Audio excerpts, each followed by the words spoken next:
centers. If they are increased, obviously the GDP in the city will be increased. The reconciliation of phenomenon, that is the employment work of father and mother, and the concentration of children that impacts the society. And gender impact assessments had to be conducted regularly.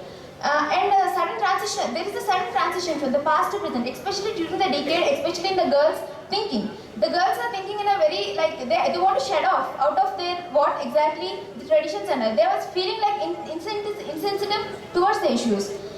If you see the rural conditions and the city conditions, thank you. We'll please continue to the video.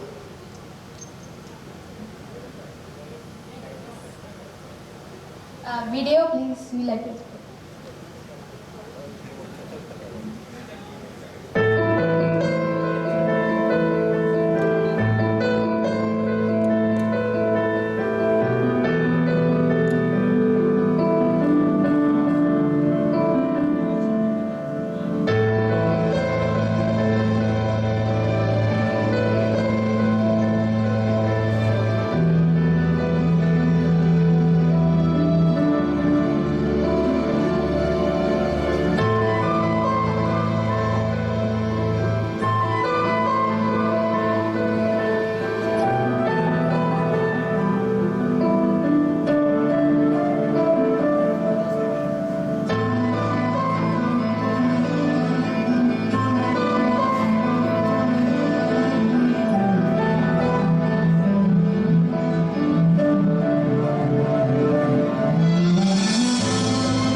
Jury may put forth the question.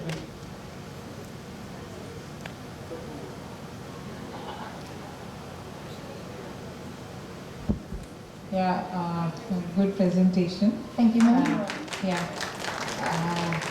I would like to ask you that do you have any statistics regarding in India that how many women are able to receive education, how many of them receive higher education, and how many of them are receive professional education, and how many of them are actually able to work after receiving professional education? We have regarding primary, secondary and the higher education, but we didn't collect regarding how many are actually able to work. It is like after the marriage they are forced, not forced to by anyone, but because of the conditions they are able to. We as urban planners have to be... No, don't shy by not saying forced. Okay. Many times they are forced. Yes, please not continue. in every conditions, but even if they are not forced also, as an urban planning perspective, like the conditions, the city conditions are well equipped and the employment timings. For example, Iceland, as we have taken a case study there, in Iceland the cases like reconciliation of family members. There, the men and women are given flexibility to work. Some as full-time has been given as the normal work, and part-times as their choice of whether they have to take care of the children or whatever. Accordingly, they have to. And recent times in economic activities also, women activities have been emphasized.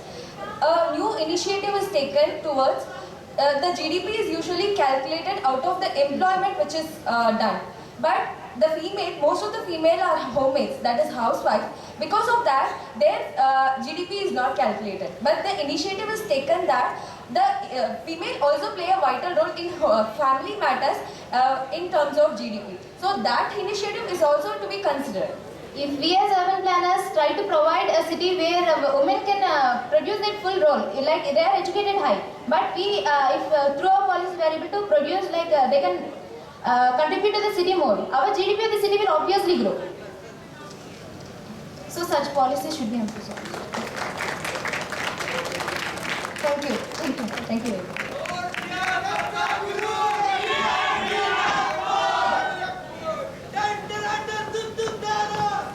I request college number 9 to take the stage, please.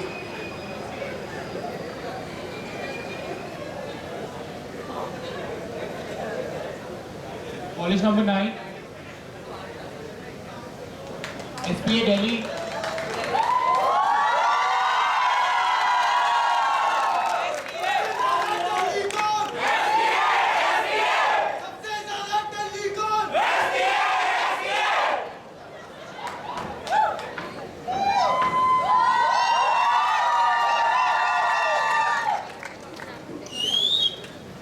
Hello?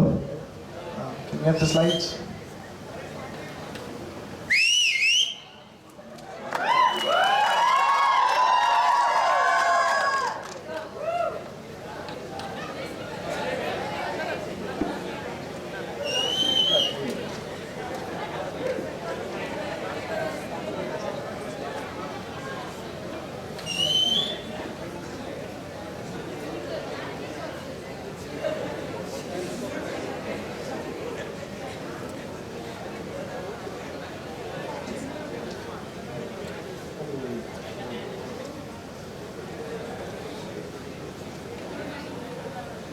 Okay, we'll start anyway. Hi, I'm Siddharth Agarwal, and this is Akansha Lavaya. We're here to present our study on current practices for SPA Delhi. Okay, first our topic, public toilets. Why we chose public toilets? We thought it most appropriately represented our beef, that social equality, gender equality, and accessibility to physically disabled people. Okay, toilets. Excretion is one of the most fundamental biological needs, and sanitation facilities become paramount. And thus, we have statistics like, a child dies every 17 seconds in the world due to lack of sanitation facilities. As per UN, 50 to 60% of the population in India go for open defecation. So, proper planning and governance for public toilets becomes very important. The objectives of our study, okay, to explore the different modalities, how we are going to provide the public toilets. We'll evaluate the efficiency and the performance. We'll identify issues pertaining to the planning and governance of the public toilets, and through our analysis, we'll arrive at certain planning implementation strategies. Okay. Next is how a user views public toilets. It's both from the outside, how he accesses the public toilets, and once he's inside, what are the facilities he can hope for in a public toilet. It's basically cleanliness, is it secure enough, are the fixtures there? Okay. Next slide.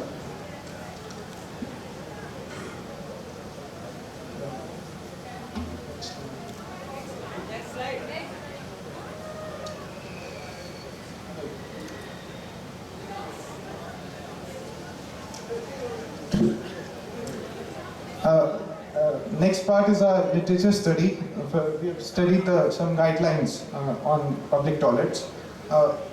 Guidelines work as an assisting agents for local governments to, plan, design, construct, operate, and maintain the public toilets, and also gives guidelines on things like how different population, how to serve cities for different populations, different location criterias, different groups, what are the different needs of different groups.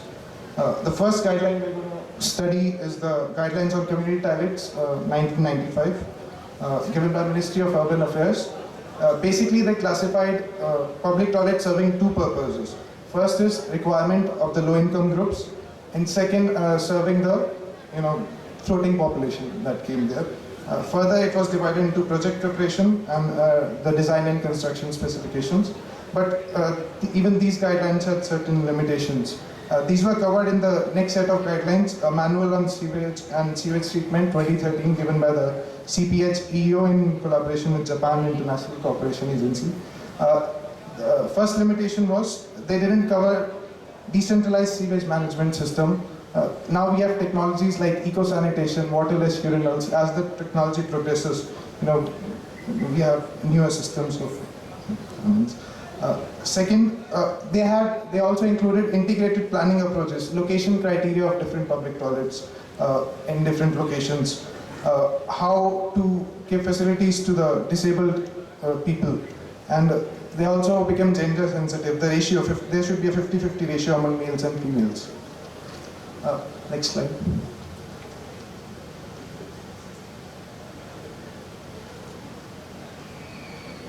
Next we come to our case study. Our first case study pertains to Hyderabad in the Indian context. Okay, Hyderabad, the Greater Hyderabad Municipal Corporation, they decided to make 150 toilets on the new, PPP model, the public-private partnership, in the build, operate, transfer modality. Okay, the incentives given to the private players, the two incentives, the major incentives are. First of all, they could collect revenue from the users, the nominal fees, the 1 or 2 rupees that the user goes there. And the second, revenue generated from the advertising. Okay. As a result, 127 toilets were built by 17 different private agencies. Okay. Issues, there were certain issues that arose out of these, the model. The first was the inequitable distribution of, toilets. Certain toilets were bunched together, certain toilets were too far apart. Basically, the ones were together, advertising remuneration from these were high. They were areas with high footfall. So that was the first issue. Second, the biased infrastructure. None of the toilets surveyed had accessible infrastructure for the physically disabled. And the ratio of latrines for men and women were like 2:1. Many women were apprehensive to use these toilets because they were unclean or they didn't feel safe enough. Unregulated operation. Because the work is subcontracted, the attendant either overcharges the person or undercharges or takes no charges at all, the person he knows. This highlights there was a lack of inspection and poor governance on the part of the government. In the PPP model, the government has basically two roles. It's the custodian of the public good, and second, it is the regulator. So it failed on both accounts. The public utility was not best served, as highlighted by the inequitable spatial distribution. And as a regulator, because there were lack of inspections, on these two accounts they failed. PPP model is also very difficult to govern. The public participation becomes very difficult because if you involve the communities nearby, the purpose of the public toilets itself gets defeated because they may get biased towards outsiders using it or the floating population using it. They may get too possessive about it. So analysis of Hyderabad, we basically come to 3 conclusions. First, there's a need for integrated planning approach for the location criteria of public toilets. Because that both takes into account economic remuneration for the private party and the public utility.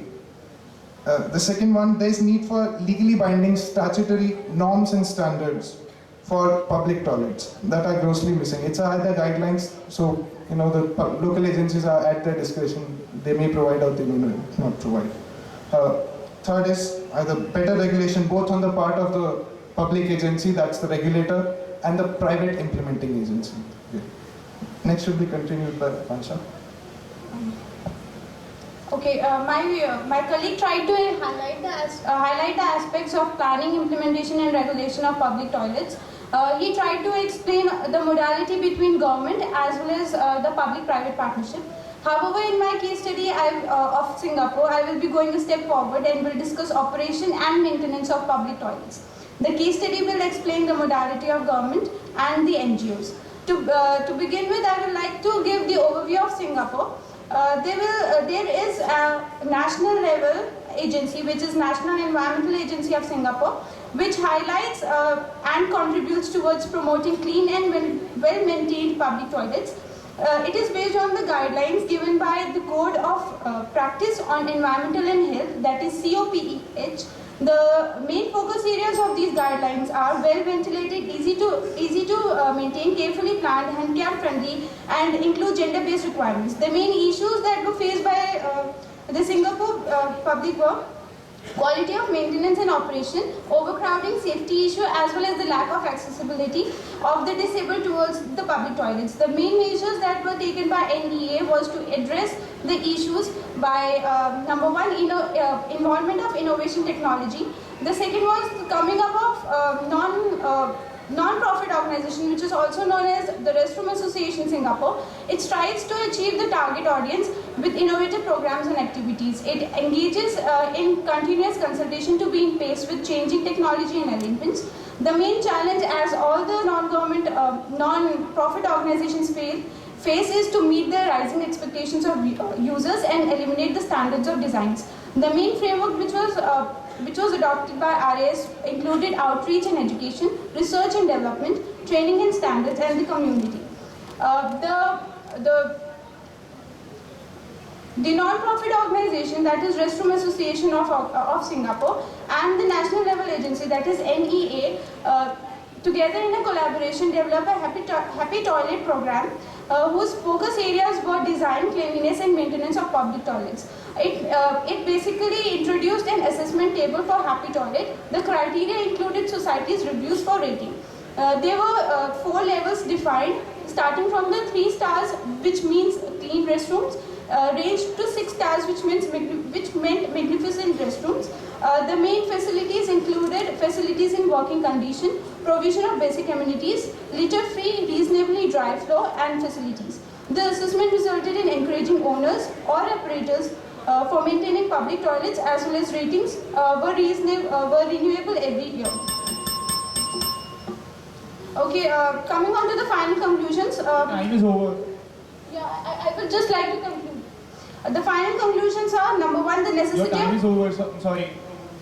the necessity of public involvement in planning, implementation, and maintenance of public toilets, as well as statutory environmental standards. The second one is there is a need for periodic reviews and formal audits taking into consideration differentiated needs of different social groups, be it women, elderly, or physically disabled. The final highlight is it included all the threes. Number one, the government which supported the program, NGOs provided the framework, and the society provided the review. Thank you.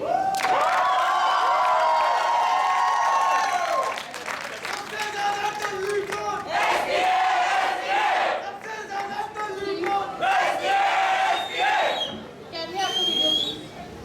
We don't have the video, sorry.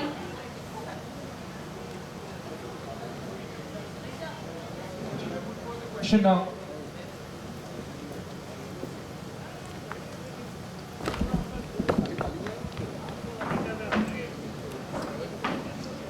In the morning, Professor Amitabh Kundu mentioned about sanitization of cities. How do you relate that sanitization of cities to your proposal?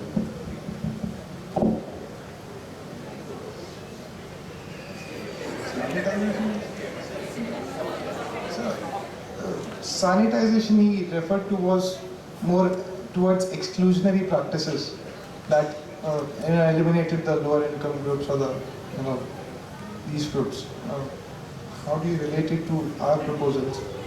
First of all, like she concluded, involvement of people, like the public-private partnership model. We highlighted the unregulated operations. Either they were overcharging, undercharging. There was failure on the part of the government, both as a regulator and the custodian of the public good. So in our proposal, we said participation of people is, utmost during the planning, implementation, also maintenance phases. Also. So not only the talking about the sanitation of the city, it actually it can be viewed in different aspects. Okay, either talk it in the be it in an aspect of involvement of the public or the distribution of public toilets, as we have mentioned in the case study of Hyderabad. The city itself showed differences in the spatial distribution of public toilets. If a city has a particular guideline or the standards which should be which are to be followed in the city, the public toilets can be well distributed in the city, which will actually contribute to the sanitation of the city. Not the sanitization of the city. I have two comments. One is that this is for the organizers as well as for you, that this evaluation is supposed to be an anonymous evaluation and their names should be kept confidential. Right, so everybody is saying the name of the college that they belong to, which is not right. Again, the evaluation will become biased. So please don't do that. I don't know if it is mentioned to you that okay, all right. But in any such competition, please remember that this is your name is confidential, and we are working with codes, right? And second thing is that as far as comparing two situations is concerned, again you cannot compare apple and oranges. Singapore and India have both have different cultural context. I will give you an example. There was one study conducted in Ahmedabad. This was sponsored by Sulabh Sauchalaya, and they realized that after even when they made public toilets free for women, even then women are not using these public toilets. So they conducted a study, and then they realized that for women, those who are rural women, it is not just an activity, but it is a kind of a recreation where a lot of people, it's a community activity where they are going with friends for open defecation, of course. When they are going with friends, it's a time out for them from their regular day-to-day activities and also from the family, and they are going together, and it's like a community activity rather than just an activity of daily living. So it is, again, this is a big socio-cultural context also when you compare two situations. This is just a comment. And just to mention, in our presentation, we never actually tried to compare the city of Hyderabad with Singapore. We actually tried to highlight the planning, implementation and regulation of public toilets in Hyderabad. There's nothing to discuss about it. It is just a comment. Just a comment. Nothing. It's just. Don't get defensive. It's just a. Okay. Thank you, ma'am.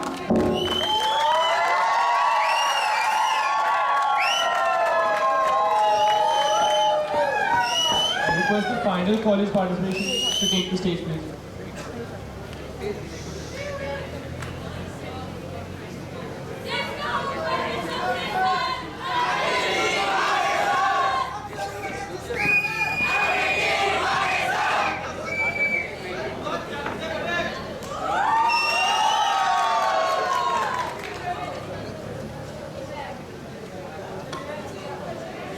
Good afternoon to one and all gathered here.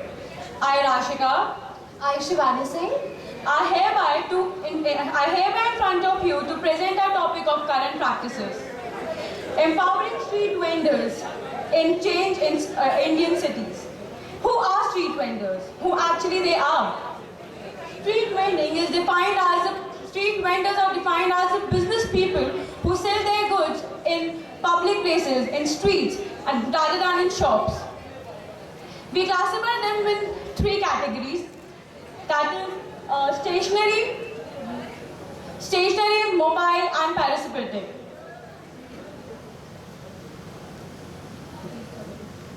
The government of India realizes the contribution of street vendors to the overall economy of city, town and country, and hence accept that it is a vital tool in boosting the economic outputs of the same. Hence, the government formulated the National Urban Policy on Urban Street Vendors 2009. About the policy, the main objectives of the policy, it is to provide and promote a supportive environment for the urban street vendors, at the same time ensuring that their vending activities do not lead to overcrowding and also unsanitary conditions in public spaces and streets. The specific objectives of these policies: legal status, civic facilities, transparent regulations, organization of vendors, participative process, self-regulation, as well as promotional measures.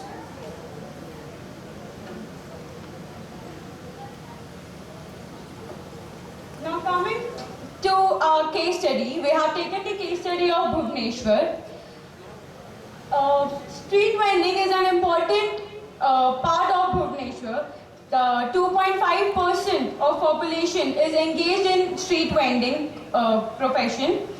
BMC framed a policy for regularizing the vending profession by developing the concept of dedicated vending zones. As we all have seen in our daily lives, street vendors all over our places, our house, our schools, our colleges, everywhere. The life which they all are suffering, the things which they are, we have done in this. National policy formulated in the 2004 and was revised in 2009. Street vending, a profession of ordeals. Many people consider that this profession is not a good profession. They think that they are not of things. They are polluting the country, or they are polluting our society. They are not from our. They are not of our category. And then the Bhubaneswar, Bhubaneswar hotel town for vendors. Bhubaneswar. Before the upcoming of the model market of vendors, Bhubaneswar was same as any other city, who belongs to lower socio-economic income group people. The joint operation of BMC, GA and DDA was like hawkers who were developing their helpless prey. Coming to the relevance of case study, exclusive market for members, organized shops, clean surrounding provision of electricity, and above all, imparting peace of mind and security among street vendors. It also presents an exemplary instance, the coming of public, private, and community partners together to realize the dream of forming vending zones. The impact of the case study: 52 vending zones have been developed. The sum like 2,182 shops and 10,910 family members were benefited with this. Next, coming to the key role of various partners. The key role of various partners, in which the prime actors were Bhubaneswar Municipal Corporation and Government of Orissa. The first vending zone was set up at Shishu Bhavan Square, and the present number of vending zones are reached to 52. The direct monetary concessions gifted to the street vendors are the market value of land allotted to vendors and the rental value of land allotted to the vendors. The stakeholders which were engaged in the were NASPI, the National Association of Street Vendors in India, ORVI, or All Orissa Roadside Vendors Association, and NUCUM, Nikhil Utkal, Khudra, Bhadre, and Mahasangha. The role of private partners. The role of private partners were the financing the construction and the parking management. Then the role of implementation of the action plan. The action plan devised across to be implemented in roughly 3 phases, in which the first phase was introduced as vending zones was sanctioned. Then the bamboo structures built and trial period 6 months were introduced in the first phase. Then the second phase became the Bhubaneswar Municipal Corporation did not issue the license trade initially. Then individually licensed were disrupted by verifying declaration. Then the third phase included the after the probation period, non-concrete iron structures were built by 6 into 6 and 8 into 6 square feet. The creation of vending zones were the availability of land. The land disbursed by vending zones belonged to the government of Bhubaneswar department. The political changes and vested interest. A few councillors of BMC desired to give away the shops to non-vendors. When it comes to opposed by the vendors, they blocked the construction of the vending zones even after the allotment of the space. However, the issue was tackled with the case. Now coming to the market developed working. A survey was conducted in Bhubaneswar where 32 vending zones were selected and non-probabilistic representatives, sample of 372 vendors were interviewed. The perception of customers, all the customers when they were interviewed were happy and satisfied with the concept of vending zone, as the vending zone has all the parking facilities and they had the security from the hawkers or street vendors. Now coming to the other interventions of NGOs to improve the hawking zone or the street vendor zone. Many NGOs participated in it and helped them, like in micro-insurance. Nidar works for informal sector worker, taking care of health of hawkers and their families. Micro-pension, in which the hawkers will receive a pension. Then the microfinance, awareness, a micro-insurance organization in which they were given the insurance if they have any other problem. And then coming to the street vendors versus organized retail, in which in Bhubaneswar in November 2007, when Reliance wanted to establish a retail market, it met with huge opposition from the side of vendors, in which the president, Mr. Pratap Sahu, says that now the vendors have a sense of security about the development, in which he wants to conclude that the vendors before were not happy or were not secure, but now they are secure and are happy with whatever they are working, they are taking as it is a profession. Now the comparison with the Calcutta. Bhubaneswar, the street vending is regulated by the Orissa Municipal Act in 1950, section 295 second. Provides that the municipality has the right to provide places for use as a public market while levying certain fee as deemed necessary for maximum period of 3 years. Also, the subject to certain prescribed conditions. The Calcutta, hawking or street vending in Calcutta is controlled by the municipal commissioner under the provision of Calcutta Municipal Corporation Act of 1980. Coming to the sex composition, whether in the Bhubaneswar it is 19% of the female and 81% of the male, and in Calcutta it is 15% female and 85% male. Then coming to the caste composition, 44 general, 25% backward, 19 SC, ST and 12 Muslims. Then followed by the Calcutta, the education and the income per day. Income per day which varies from rupees 20 to 50 and rupees 51 to 50, 100 and more than 100.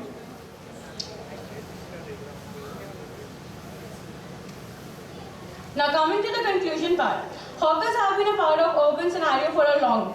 They have become a part of all cities in the country, but still they are considered as the problem rather than a solution. Other than this, all cities have municipal and police protection for traffic flow, which is a good practice, but unfortunately hawkers are neglected and are suffered. In order to intervene in the best way to stimulate sustainable economic growth and job operations, the informal economy needs to be better understood by the government and stakeholders. Then coming to the recommendation part, legalizing hawkers. Despite hawkers perform an important role. Okay, may we have the video please?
यहाँ से भी ये announce वगैरह हो जाता है, अच्छी मेरी लोग बाकी इस काम की परेशानी नहीं, और इस काम की इज्जत नहीं मिलती है, इस काम की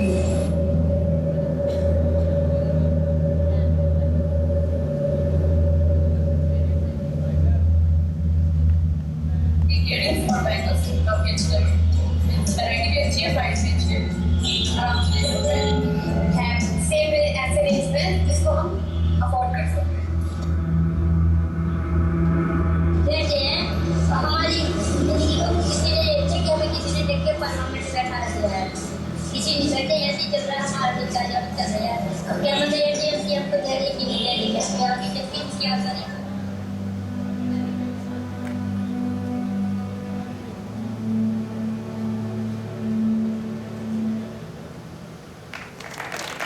Thank you so much. I put forward the question.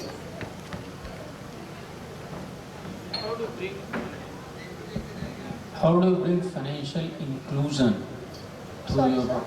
How do you bring financial inclusion in the society through your proposal? So we can introduce public-private partnerships, we need public-private partnership with the government so that we can introduce some vending zones, the construction, the implementation process in the plan. That's not my question. The question is, how do you bring financial inclusion? Our government of India is running a big plan of financial inclusion, and where all informal sector comes into picture. So, using your proposals, how do you bring this into the government of India? How do you relate these two with that proposal?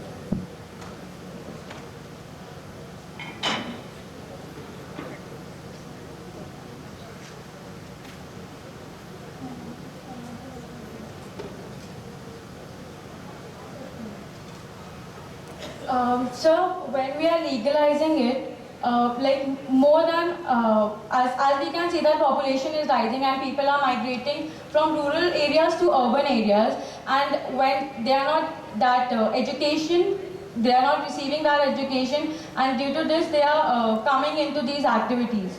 And when they come into these activities, the vendor zone and all, they have their they earn that thing, and even if we legalize this, they are gonna put this in our GDP.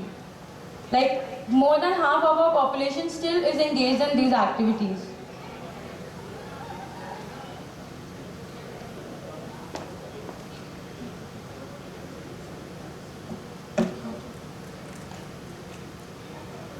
Offline because we can't cross.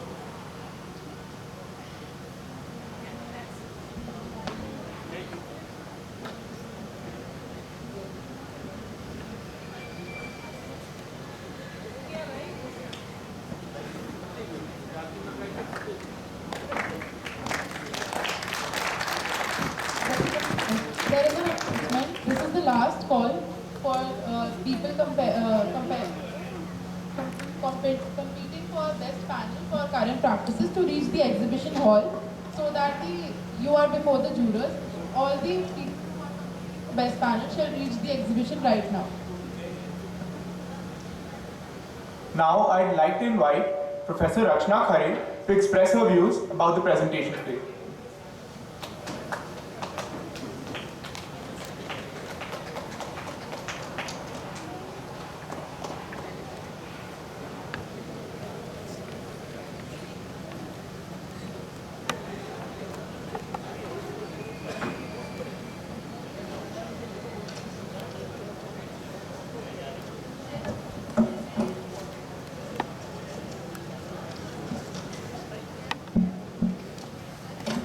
Yeah, good evening, everyone. I can see a lot of people now done with the presentation and moving towards the college. Yeah, so I've been working in the area of disability for about 12 years, and it was a very long struggle and a wonderful journey for me because it has been a long, long time, and today it's heartening to see that It has become the talk of the day, not only in India but across the world. People are talking about inclusive cities, they are talking about cities for all. In SPA, Bhopal, we have one Center for Human-Centric Research, which works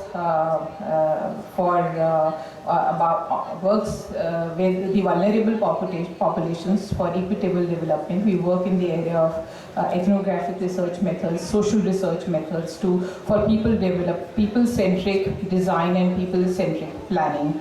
If anybody is interested, please get in touch with us. It is coordinated by a group of faculty members, and I am one of them. I have just returned from United Nations Economic and Social Commission for Asia and Pacific. As I said, that it is becoming a talk of the day when we talk about cities for all.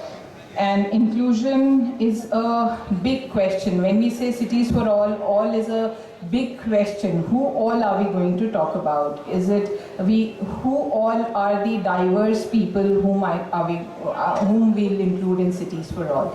When we talk about diversity, it is different in different contexts. It is disparity and diversity both. When we talk about the people, it's the diversity of the people those who are at same level, people those who are at different levels, and then diversity and all means that we are going to include them all. And the best way is the thumb rule is to include lowest common denominator, as Mr. Butch said today in the morning, that when we include lowest common denominator, then we expect that if we are including all most complex conditions, we are also including the conditions which are not so complex. So diversity is defined and redefined over the years to include all diverse populations, and root of inclusion lies in democracy, equal opportunity, non-discrimination, and equitable development for all. Equitable development is when everyone, irrespective of ability, affordability, and all conditions, are able to get education, is able to get employment, all leisure activities, and also, so then it can be done through policy, legislation, through physical planning for all. So I appeal all students, and it cannot be done without including people. You cannot be dictatorial and say that, yes, this is what I think is best for you, and now you should, and I'll be doing this to make your life better. No, this dictatorial approach will not work. Probably we'll have to include people whom we are designing for. So I appeal all future planners to adopt people-centric approach, to adopt this social unique niche for themselves, where you are able to address needs of the people through social research methods, through ethnographical research methods. And I also appeal all teachers, those who are teachers in planning department and also architecture department, to have to train their students in social research methods, because again, if you don't know how to work with people, and you don't, because data, when you collect data from the people, it is overwhelming. You do not really know how to analyze it and how to use it in your plans. So best is to train students and also to know how to involve people to make this world a better place to live in. And also I request all of you to train yourself in ethics, or when you are talking about working with people, because without knowing the right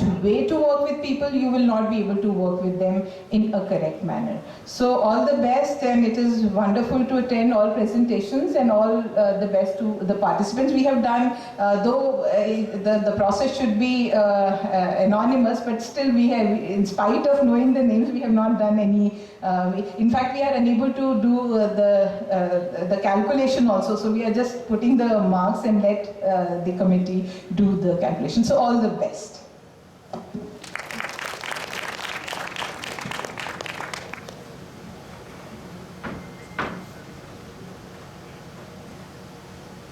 Thank you, ma'am, for sharing your experiences with us today. This officially concludes the current practices on stage presentations, and I would like to request the jurors to move to proceed to the exhibition area to evaluate the panel presentation, please. For the rules and regulations of the panel presentation, each college will have 5 minutes to give a brief on their sheets.